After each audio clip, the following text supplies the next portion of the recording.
Three main impacts from the golden cherry and the codex. Number one is the energy in the room. Energy speaks for itself, and real recognize real. So I know that when everybody comes to a Galacticus seminar, that's the first thing you feel. That's the first thing your body, your emotional body, being an empath, that's the first thing you recognize. Is how real the energy is. It's unbelievable. And I think that's what got me coming back. The second thing about both of those seminars is my teacher, is Sri Master Gano Grills. I mean, what more can I say? I think I speak for everybody when I say that when you hear the truth, you know it. First off, like without a doubt, is a motivational piece that keeps on motivating. It's the gift that keeps on giving.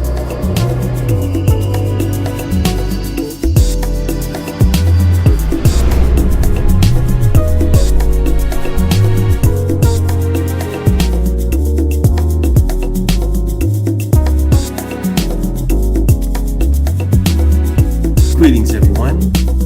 I am Sri Master Gano Grills for Galighticus. Our next question comes from Lisi Gilby. Lisi Gilby asks, greetings, SMWG.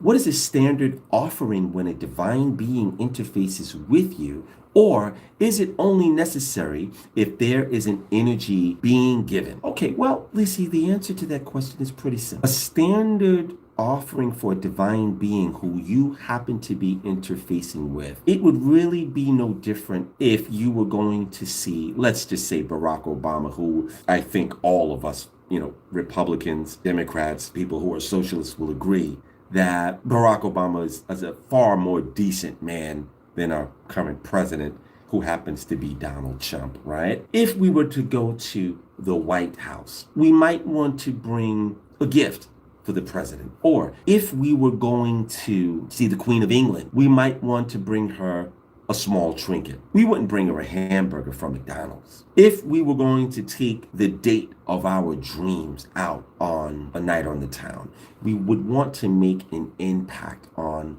this particular person. So we want to show them the very best time.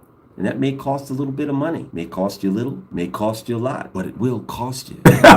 When you are looking to make an impression on someone who it is that you're going on a date with, or to see someone who is in a position of power, or you just want to give a nice gift to your parents, you want to be able to impress them. And you can't do it if you're going to just give them a cheap pen that costs 35 cents. Let's turn up the algorithm a little bit. Let's get the thumbs up, guys. So if you want to make an impact on being, you want to give them the very best that you have to offer. As they say in LA, you might even want to break yourself. Break yourself, homie. This is maybe the reason why it's good to have a Gogolplex, God Galagang.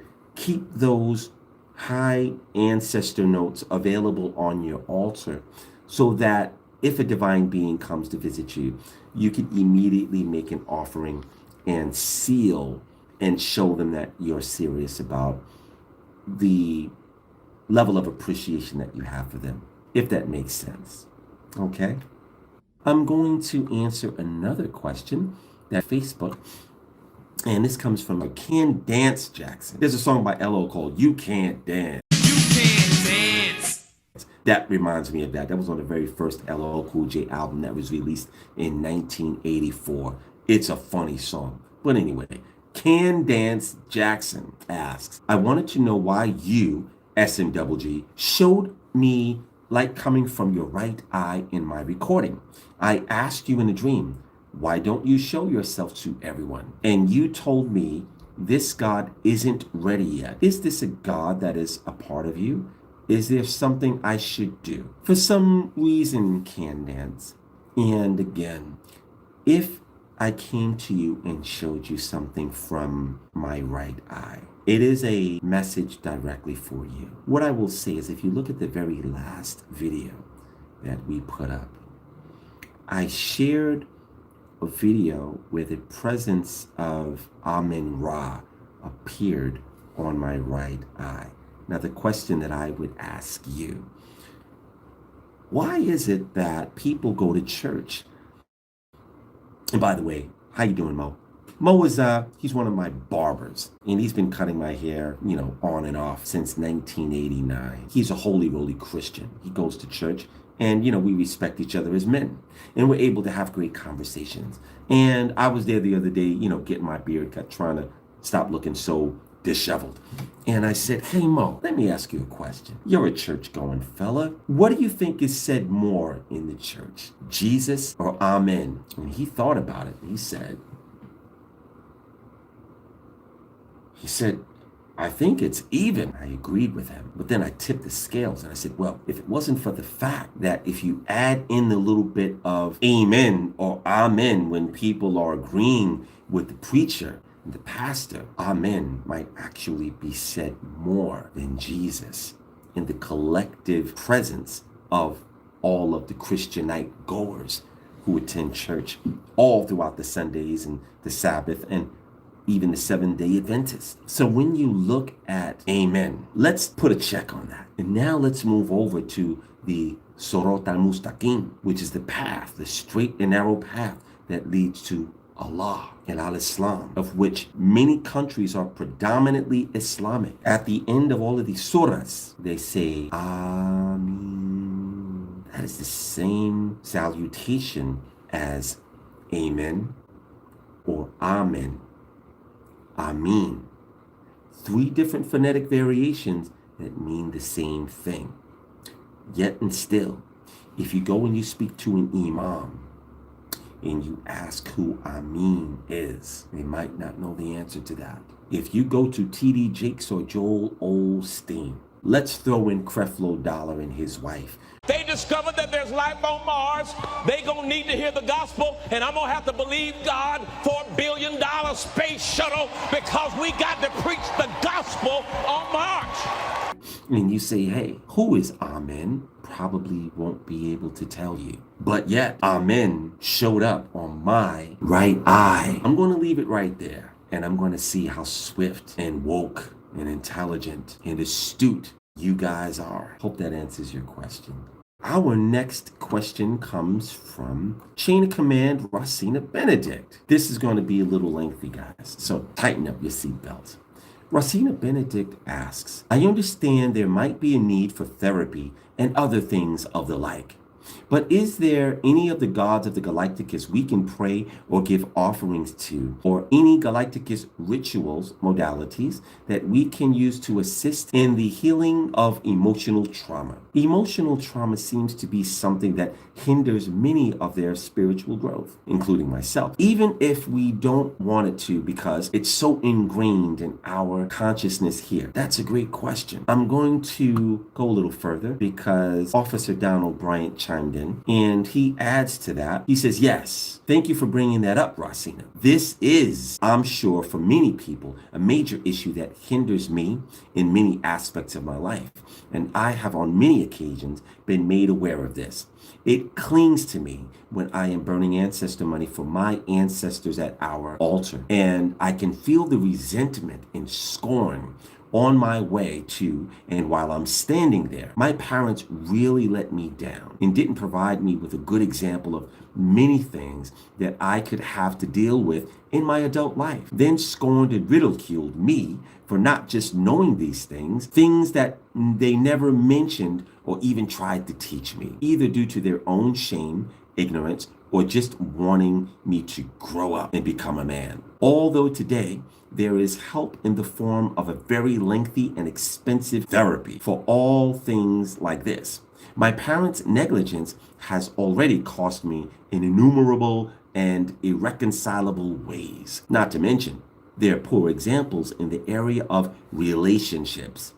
Asking them for help now at the altar, as it is more difficult than it was way back then. The whole thing is painful and embarrassing, to say the least.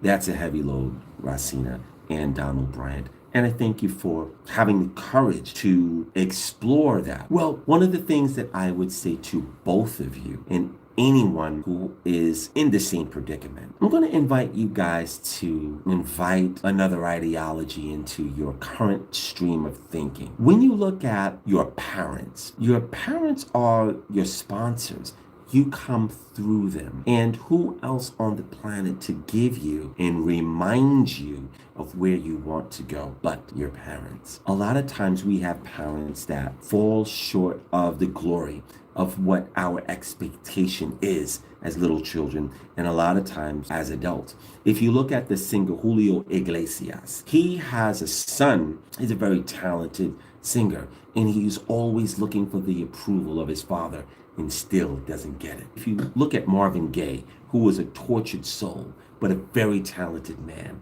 his father, unfortunately, was the one who killed him because they just didn't see eye to eye on a lot of things. And I think that Marvin Gaye, for a lot of his life, sought the approval from his father, who didn't give him enough of what the world was giving him in terms of acknowledging his divine gift of being a wonderful songwriter and being a singer. He gave the world a lot of really, really powerful music that is healing. So Rosina and Donald Bryan, what I would say, and I'll throw myself into the mix. With my mom, I went to go see her the other day, and we talk a lot.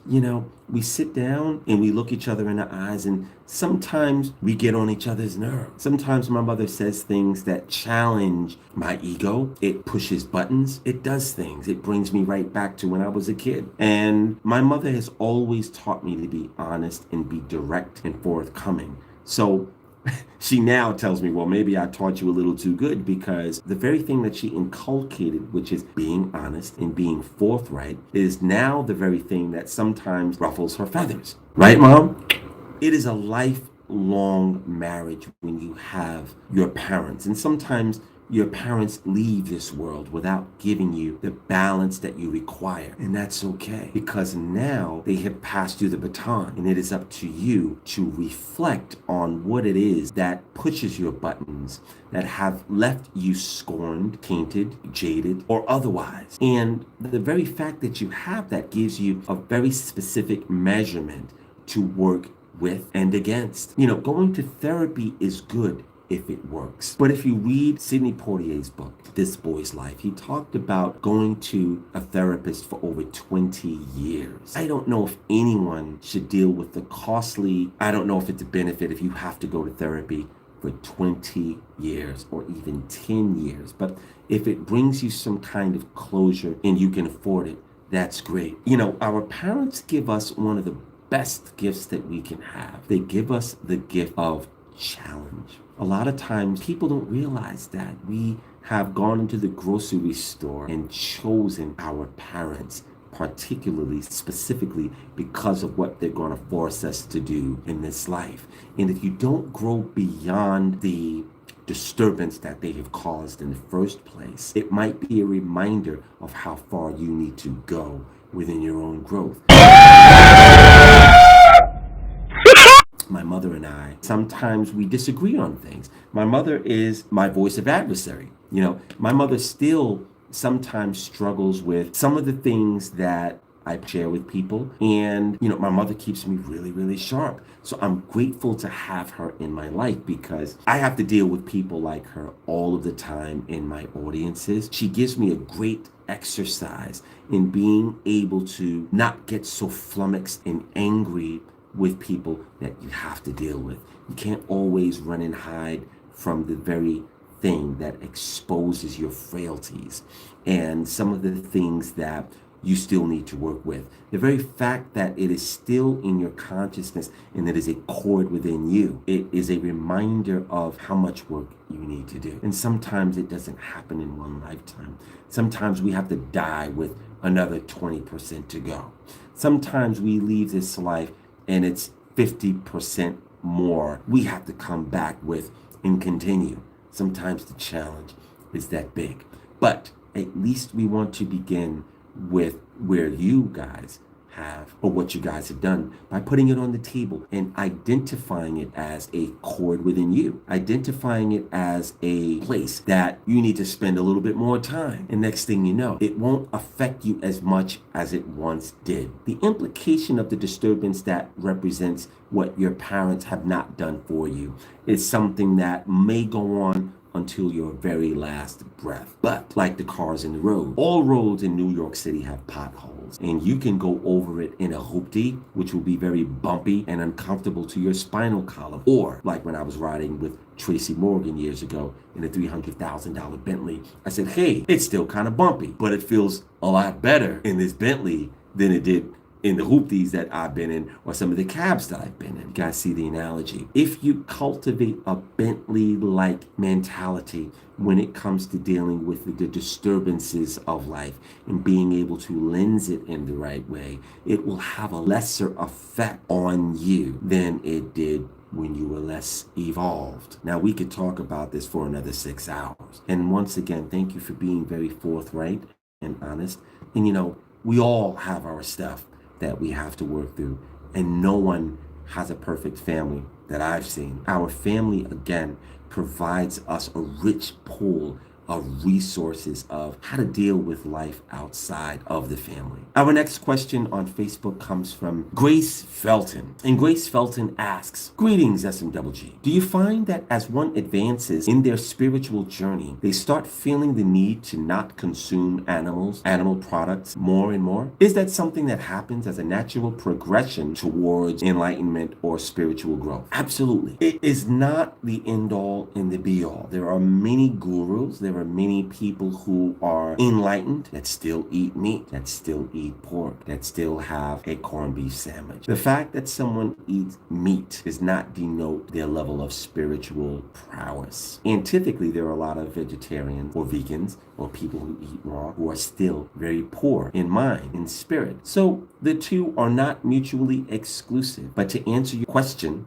quite succinctly, yes, as you appreciate in the aperture of your spiritual development, it is quite natural that you may want less of the presence of dead flesh in your body. Not that there's anything wrong with eating fish or whatever you choose if your body demands it. There are ectomorphic body types. There are carnivorous souls that must have meat to sustain who they are. So this is no shame to everyone. And it is also a misnomer that the human body, a lot of people feel that the human body was not designed to consume meat. And there are many different schools of thought and opinions on that. But there are times where your body will tell you if it needs to have a plate of liver and onions. There are times where your body will demand to have a rare steak. I don't think your body will ask you to eat some bat soup, though.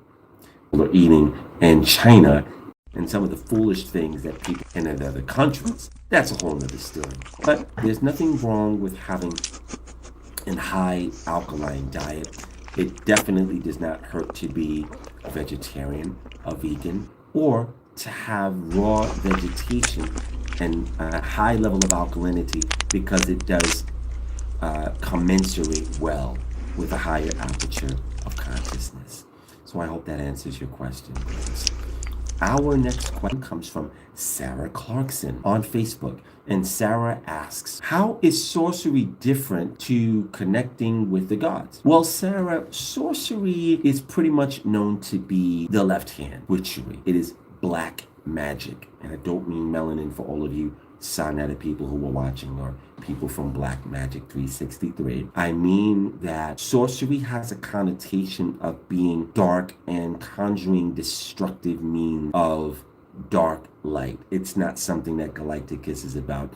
And yes, you can contact gods of destruction through sorcery, but we don't have anything to do with that.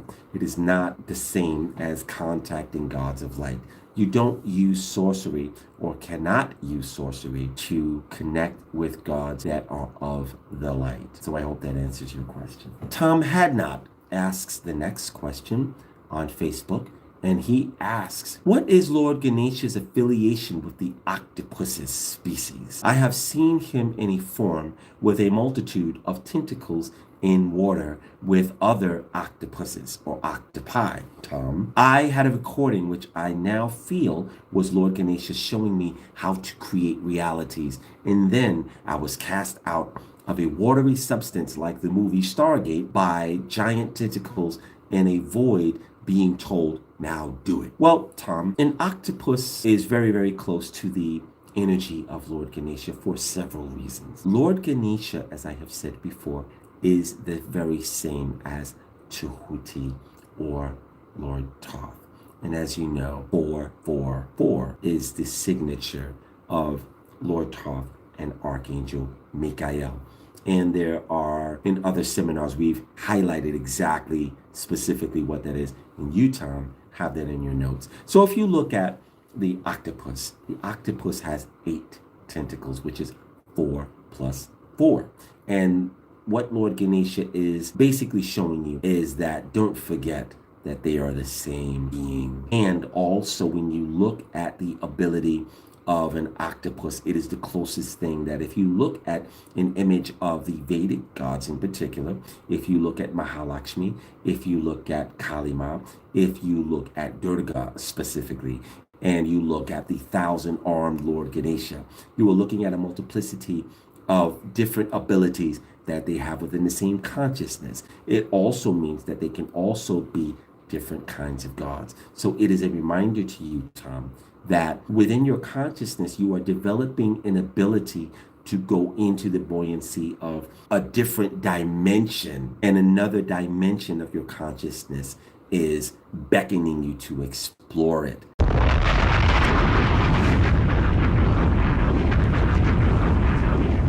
Hi, my name is Linda Leilani Brown, and I attended the Codex seminar on November 16th and 17th. And my experiences were, I finally got to meet Sri Master Gano Grills, which is very, very exciting. I wanted to do that for a long time. One, I lit the Lakshmi candle, and I've been doing that for the 7 days. I'm on the 6th day now. And I lit the Archangel Michael candle, and at 4:44 in the morning a few days ago. And the results I can see is I had a dream about Sri Master Gano Grills, and he was very big. He was in his human form, but he was very big. And that's the first time I've ever gotten an experience, of him. I hear people talking a lot, but that's the first time, I got my own personal experience. It happened 2 nights in a row. He was huge. I felt like a tiny little girl under him.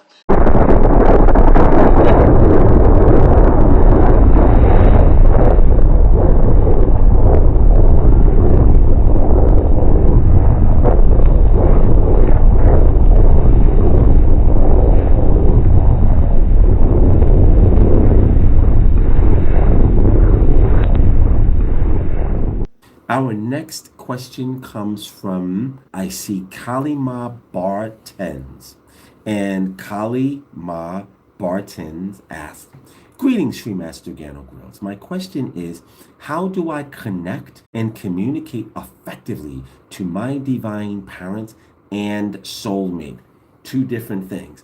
Okay, so Kali Ma, I really don't like to call you that because that is not your name. I would start with changing the confusion that your name espouses. Kali Ma is not a bartender. The very name that you have is quite blasphemous, and you're going to bring a slap upside the head if you don't change that name. Just a simple warning. Kali Ma is not one to be fooled with.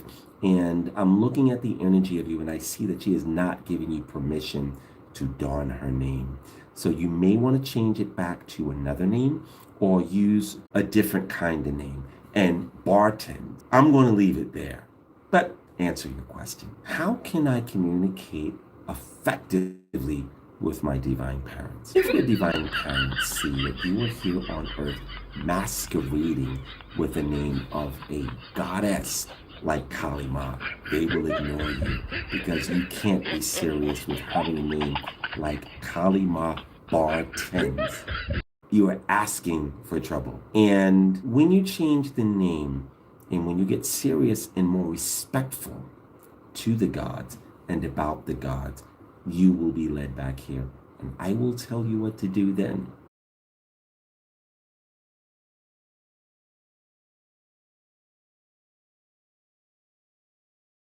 Our next question comes from James Dean St. Clair asks, when I start to utilize the sequence of power and words of power, if I don't say it correctly, will it have an adverse effect? I want to start to solarize them. I received them from a seminar 3 years back, but I needed time to resolve some personal issues before I started to utilize them. The reason I ask is because I'm not sure if I'm pronouncing them correctly. So, how can I find out the correct pronunciations? Love and gratitude. Okay, James. So, again, I'm going to be very frank and direct. And like I have said in all of the Sequence of Power seminars, of which I made it very clear, take good notes, because I am not going to tell you the proper pronunciation from this day forward, which means you were not listening for some reason. So I would say refer to your notes, look at the phonetic spelling. All of you who have been present at the Big Picture seminar and the Sequence of Power seminar and the Codex, right? I'm very, very clear about saying the Sequence of Power many times, and you guys are writing it down, right? And I'm asking, does everybody have that? And sometimes people say, could you say it again? I'll say it 3 more times. You can't come back to me, James, 3 years after the fact. The best thing that I could suggest that you do, because you're not officially a student, is if you can identify someone who was in the audience with you or next to you 3 years ago and ask them for their notes or their pronunciation. That's the very best that I can do. But let this be a lesson to you, James. When you come to a seminar, again, you need to be firing on all cylinders and take good notes, because that's all you're going to get, right? Our next question comes from Nayangor Lual, and I hope I said it right, on Facebook. And Nayangor Lual asks, how does one ensure their energy field is protected to the highest degree possible, sealed up with Gorilla Glue, allegorically speaking, an energy signature that becomes the equivalent of a max security galactic prison guarded by war dinosaurs and spacesuits, where you become completely untouchable? I reckon, can an aura become so resoundingly bright yet attractive or untraceable to negative forces? That's a very interesting question. And what I would say to that is, yes, it is positive to have an energy field that is undetectable, untraceable, and untouchable. There is a duality to that. We have on our website something called the Tuba belt. And the Tuba belt has 4 to 5 fasteners, when they only need to fasten 1 to get the benefit of the Rohan that is assigned to protect the wearer of that belt. There are also times where, and I subscribe, that anyone who is in self-defense, the military, or has to deal with the potential of violence, they should have this particular ritual. I've demonstrated, or have had a demonstration that I've shown in seminars, of a man who had a large knife and hacked himself, and the knife did not cut the man. The knife refused, the blade refused to enter the flesh of the person because he was wearing that particular belt. So it is possible to have an energy field that is undetectable. So when you get back to this particular belt, if you fasten all of them, you will be energetically invisible, which means that any blessings that are come to you, they will not even reach you, which is the reason why we say, if you feel like you are in danger or something of the ilk, you can get away with having 2 of the notches fastened. If you want to be invisible, and I don't mean literally, but I mean energetically, you can fasten 3 of them. But if you really want to test the boundaries, and I wouldn't tempt fate, you can fasten all 4. Another way to have an energy field that is undetectable, and a lot of people ask me this, take a second and let's just hit the thumbs up. I've talked about not having physical sex for 10 years. What that brings into, when you combine that with other things, it makes you like Fort Knox. It does, as you say, turn you into an impenetrable force that cannot be disturbed. When you have sex with people, there is an opening and there is an ability for you to be attached or cohabitated.